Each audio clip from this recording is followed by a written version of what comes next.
All right, so since we've been kind of starting with this theme of testimonies, I asked the Lord what He wanted me to share today, and He had told me biblically what He wanted me to share, but I wasn't sure what testimony He wanted me to share. And finally, He kind of revealed to me what He wanted me to share. So I'm going to start with my testimony of a major yes in my life. For those that know me well, you would know this. But for those that are newer, you probably wouldn't. So back in 2011, I found out that I was unable to carry children. My husband and I had gotten married in 2007, had tried for many years, and then found out that I couldn't. So in 2012, we fostered children, which was a very long and hard 2.5 years of 5 children coming and going. But then we stopped because my mama heart couldn't handle it.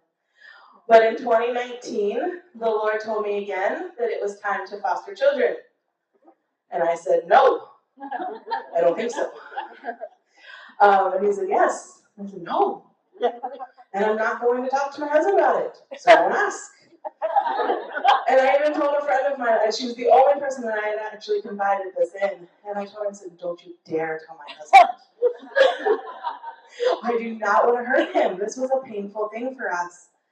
And after 6 months of the Lord saying, you need to do this, and me saying no, in His grace, He continued to pursue.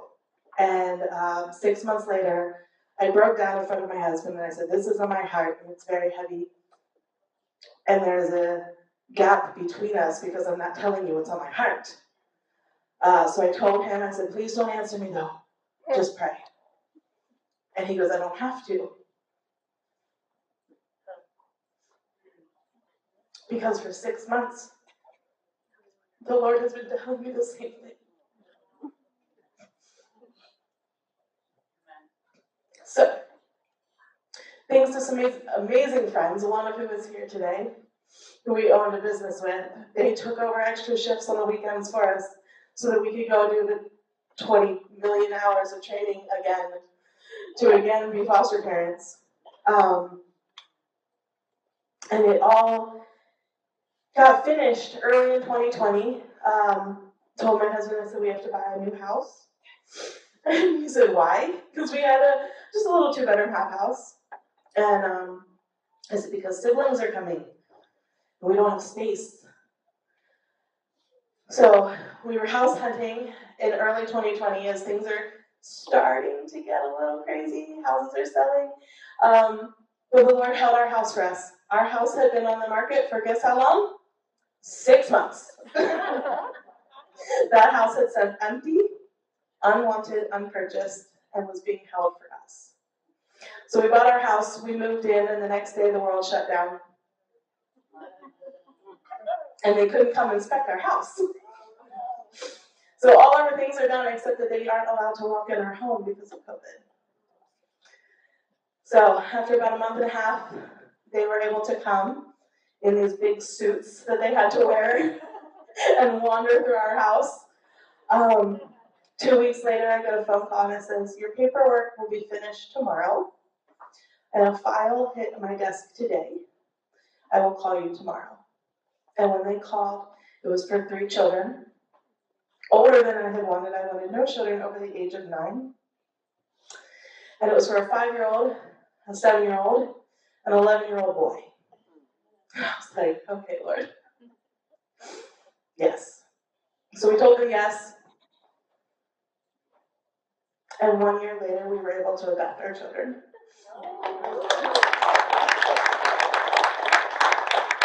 So in May of 2021, we adopted 3 amazing kids.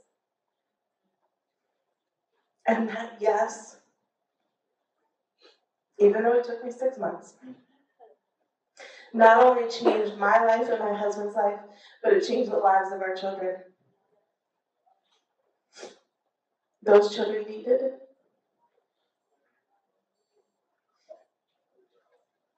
a safe space.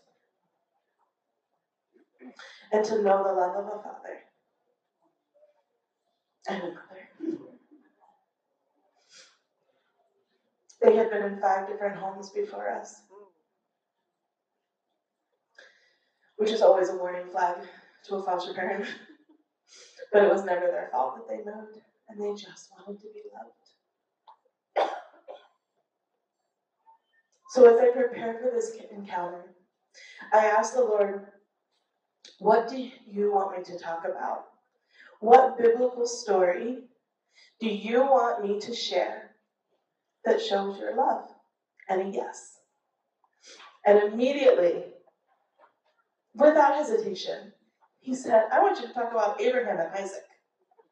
And I was like, Lord, that's a really hard yes. He said, I don't care. I know it's not going to be easy, but it's the yes you need to share. So, we're going to read the whole story. So if you have your Bibles, feel free to turn to Genesis chapter 22. I'm going to read out of the NIV, just because it's the Bible that I have. But we're going to read verses 1 to 14. And then I'll give you a little backstory. So it says, sometime later, God tested Abraham. I want to point that out first. It was a test, right? The Lord does test us. Chapter 22, verse 1 to 14. He said to him, Abraham, here I am, he replied. Then God said, take your son, your only son, whom you love, Isaac, and go to the region of Moriah.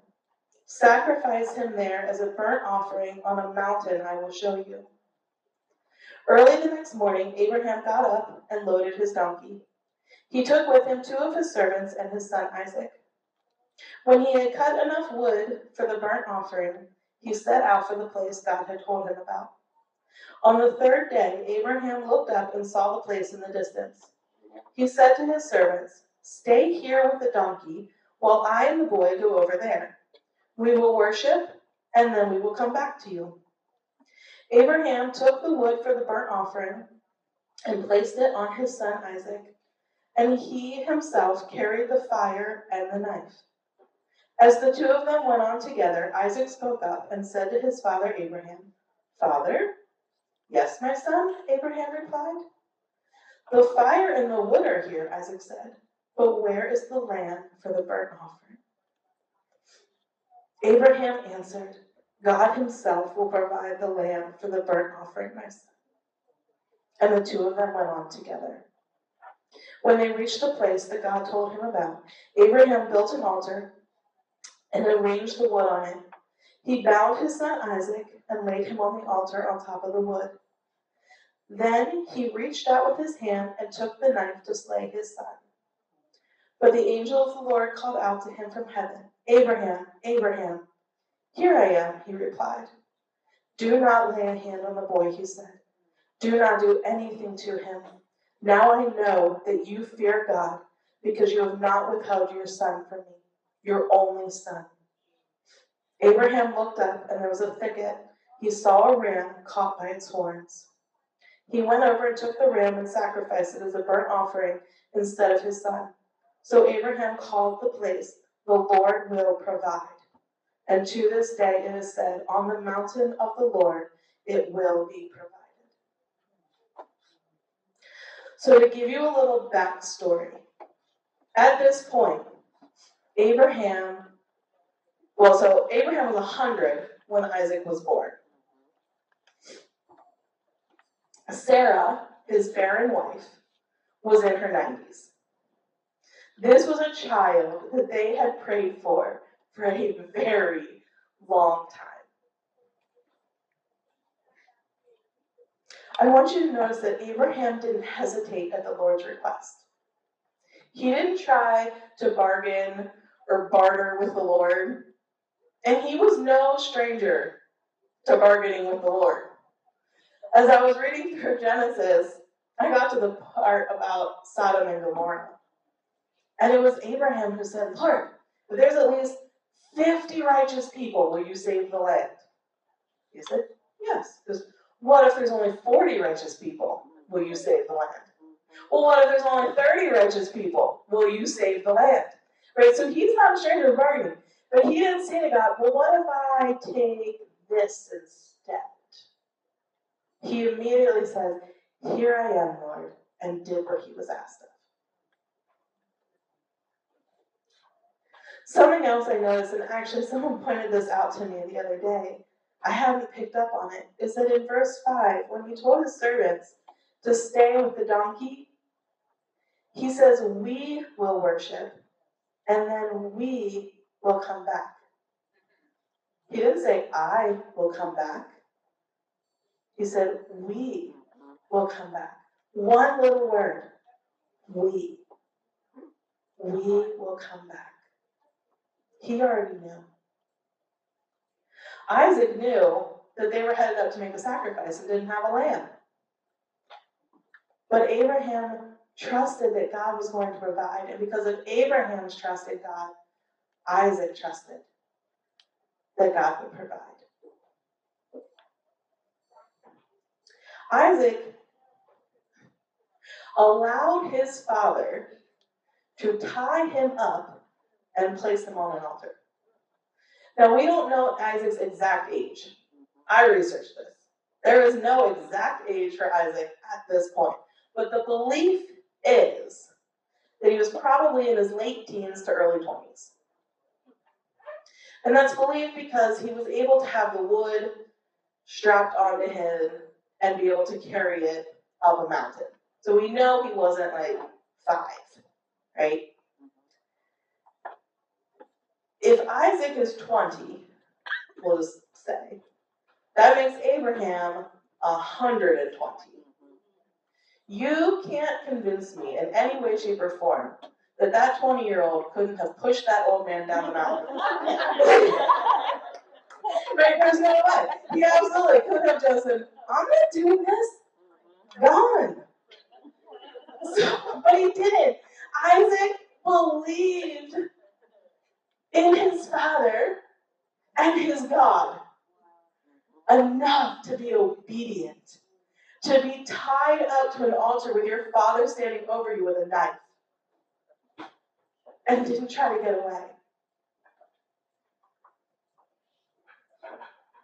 God had already provided the lamb, or a ram in this case, to be the sacrifice. It was already there and waiting. Isaac just had to climb the mountain. He just had to climb the mountain. And how many times does God ask us to do something? We're like, but God, I don't see how it's going to happen. I don't see your provision at the top of the mountain. Right? Well, it's because you're standing at the bottom.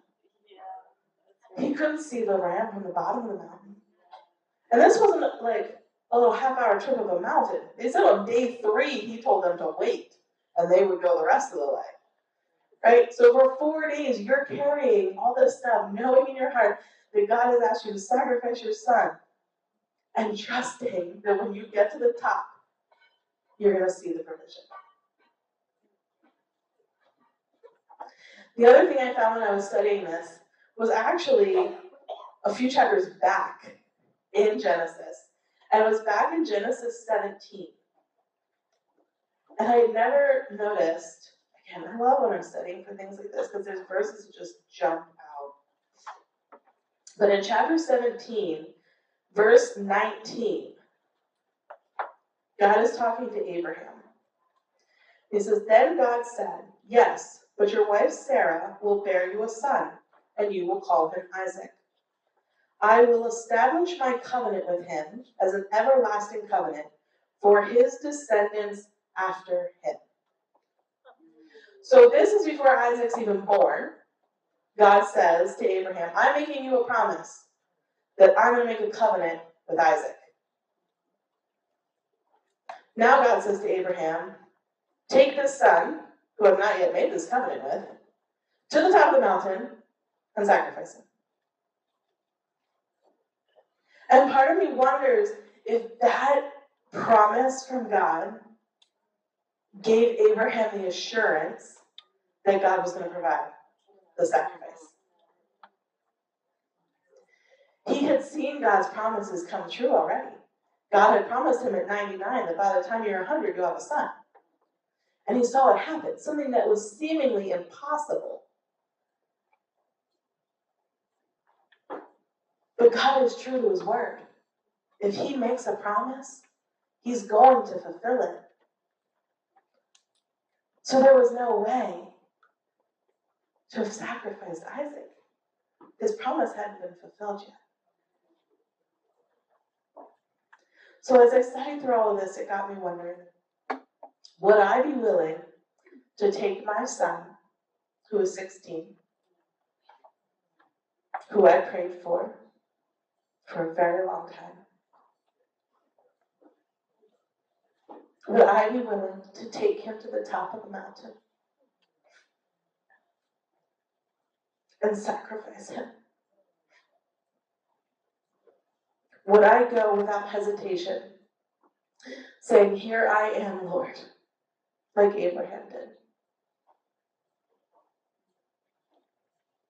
Would my son have enough faith in me and God to allow me to take him to the top of the mountain?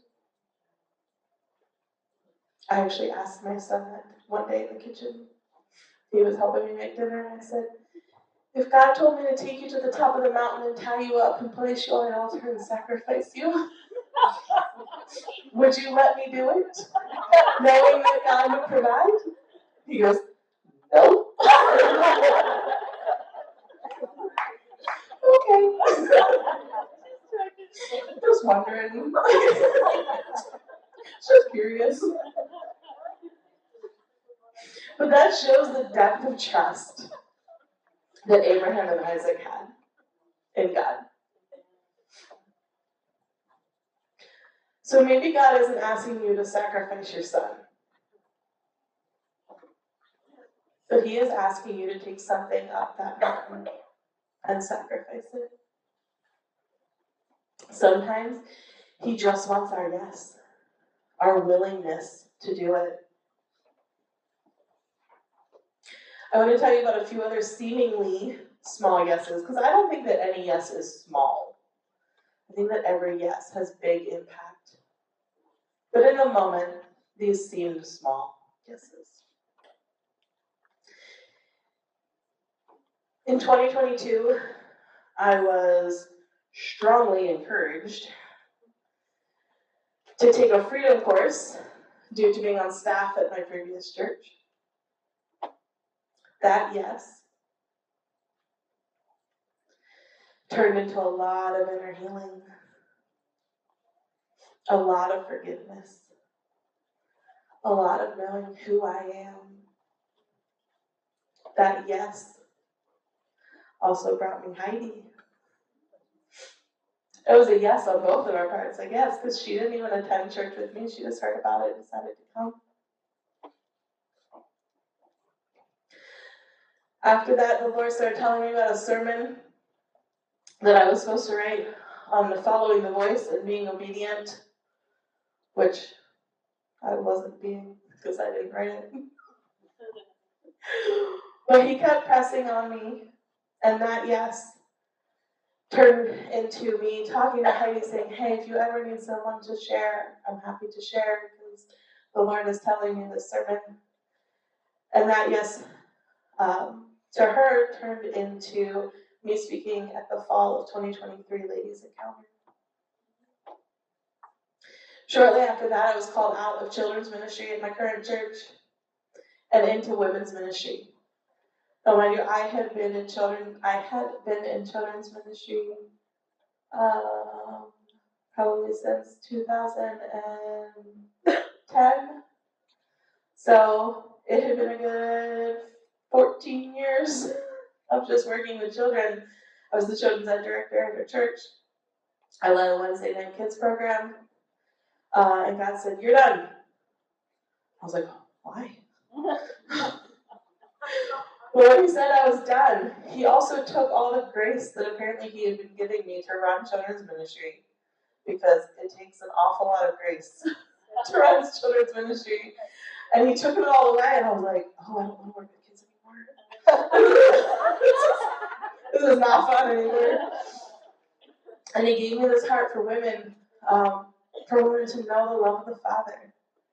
And when I asked him why is that my mission, for women to know the love of the Father? And he said, because you spent years searching for it and didn't know what it was. That, yes, turned into joining Cultivating Joy Ladies, as well as taking online classes. I took a year-long women's class, followed by an online class through Christian Leaders Institute, which, as of tomorrow, my papers will be signed and I will be an ordained minister. I'm so excited. So early 2024, the Lord then, after calling me out of children's ministry and into women's ministry and already shaken up my whole world, he said, you have to leave your church. And that was a really hard yes. It triggered a lot of past traumas in me, of switching churches as a child and feeling like I was losing people and connections. And I fought him for a little bit on it. I was like, can I have a little more time? Just a little bit. And he gave me a vision that very clearly said, no, you have to go. Okay. So I said yes. Now my husband had been saying yes for a couple months, but I was the stickler. But that hard yes turned into many Sundays as a puddle on the floor of the church during worship. But it also turned into so much growth. Not in only myself, but in my children and in my husband. It has brought us to a whole new level of knowing who God is, knowing his love and his power, his desires, to be able to clearly hear his voice and know what he wants from us. And it has brought me one of the greatest friends a girl has.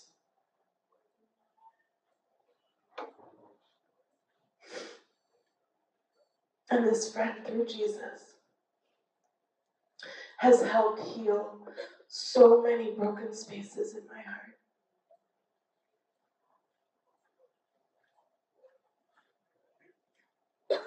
All God wanted was Abraham's yes. He didn't want him to kill his son. He just wanted his obedience. And as I thought about this, the Lord said to me, what is obedience? And I went back to what I always tell my kids. So it's like your daddy's asking you, and this is what I ask my kids all the time. I'm like, what is obedience? And the correct answer, not always the answer I get, but the correct answer is that obedience is right away, all the way, and with a happy heart. Anything less is disobedience.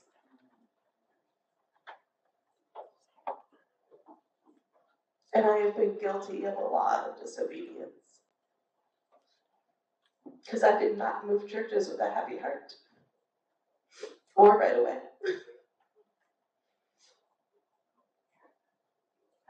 But God is merciful. And he pours out his grace on us. Sometimes the things that the Lord is asking us to say yes to and take to the top of the mountain don't seem like good things to sacrifice. Leaving my church did not seem like a good thing to sacrifice. But he makes us a promise.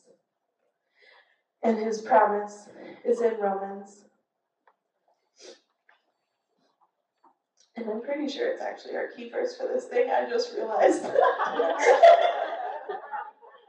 I totally didn't even realize when I put it in here. I was like, wait, that looks really familiar.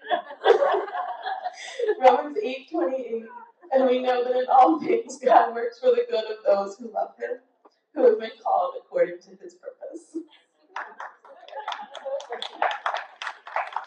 So ultimately, what is he asking you to sacrifice? Romans 12:1, and I typed it out because I wanted to read it to you from the Amplified Version. But Romans 12:1 says, "Therefore I urge you, brothers and sisters, by the mercies of God, to present your bodies, dedicating all of yourself, set apart, as a living sacrifice, holy and well-pleasing to God, which is your rational, logical, intelligent act of worship." So, what does he want? He wants all of you, every bit of you, dedicating all of yourself and being set apart as a living sacrifice. So again, my question is, what has the Lord been asking you to say yes to? On your tables, there's at least it was upside down, but there should have been a little stack of paper that says reflection questions. If you can each grab one of those, we are going to spend like the next 10 minutes-ish filling those out. It's something that I really want you to take some time to seek the Lord in. We're going to put some quiet music on in the background. But I really want you to pray over the questions on the papers.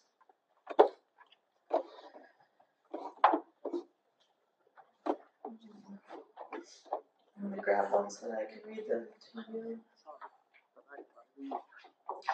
All right. So the first question is, in what areas of your life is God asking for your yes?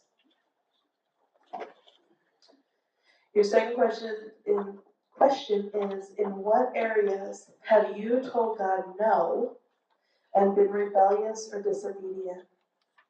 And how has your no affected you and the other people around you? Your third question is, what is the Lord asking you to take to the top of the mountain? Remembering that he already has something there to provide. And your fourth question is, what has God instructed you to do in this particular season? So we're going to take about 10 minutes to fill those out. If you need to continue writing during lunch, you're welcome to do that. I'll come back and pray over the food in about 10 minutes. But I think it's really important to take the time to reflect and to answer the questions honestly. And then over lunch, if you ladies want to share with each other around the table, to be encouragements to each other about what's going on in your life, I think that would be a great way to know each other, to love on each other, to honor and respect each other.